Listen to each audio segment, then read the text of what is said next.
8 number বলছে complete the sentence with one of the words given below. যে কোনো একটা ওয়ার্ড তোমাকে এই গ্যাপে বসাইতে হবে, ঠিক আছে?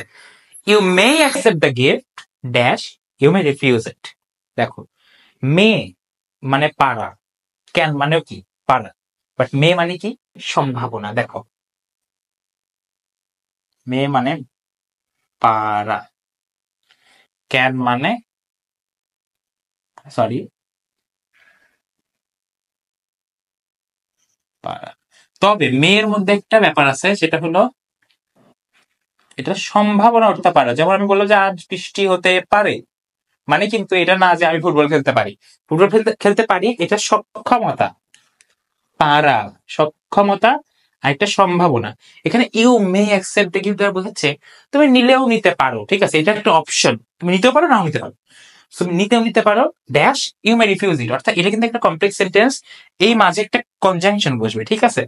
এখানে দেখো ওই পাশে আরেকটা লাইন আছে ইউ মে রিফিউজ ইট, মানে দুইটা অপশন তোমাকে দিচ্ছে যে তুমি গিফটটা অ্যাকসেপ্ট করতে পারো, তুমি রিফিউজ করতে পারো। তুমি যদি অ্যাকসেপ্ট করো তো রিফিউজ করার অপশন কিন্তু তোমার থাকতেছে না, রিফিউজ করলে অ্যাকসেপ্ট করার অপশন থাকতেছে না। সো দুইটা কিন্তু একসাথে হবে না, ঠিক আছে? একসাথে তুমি যদি এন্ড লিখতা you may accept the gift and refuse it, মানে তুমি একই সাথে অ্যাকসেপ্ট এবং রিফিউজ করতে পারো না, এটা হবে না অ্যান্সার। তারপরে বাট লিখলেও অর্থটা ভুলে যাবে। দেখো, you may accept the gift but you may refuse it, কেমনে হইলো না তো? তুমি অ্যাকসেপ্ট করতে পারো কিন্তু আবার রিফিউজ করতে পারো, এটা হবে না। তারপরে দেখো you may accept the gift as you may refuse it, এটাও কোনো অর্থপূর্ণ বাক্যই হচ্ছে না। শুধুমাত্র এই অর যদি দাও, অর দিলে হচ্ছে কিভাবে তুমি গিফটটা নিতে পারো, মানে সম্ভাবনা অর্থে পারা, অথবা তুমি রিফিউজ করতে পারো, তুমি গিভ অ্যাওয়ে করে দিতে পারো, বা তুমি না নিতে পারো, রিজেক্ট করে দিতে পারো। সো এখানে শুধুমাত্র পারফেক্ট অ্যান্সার অর।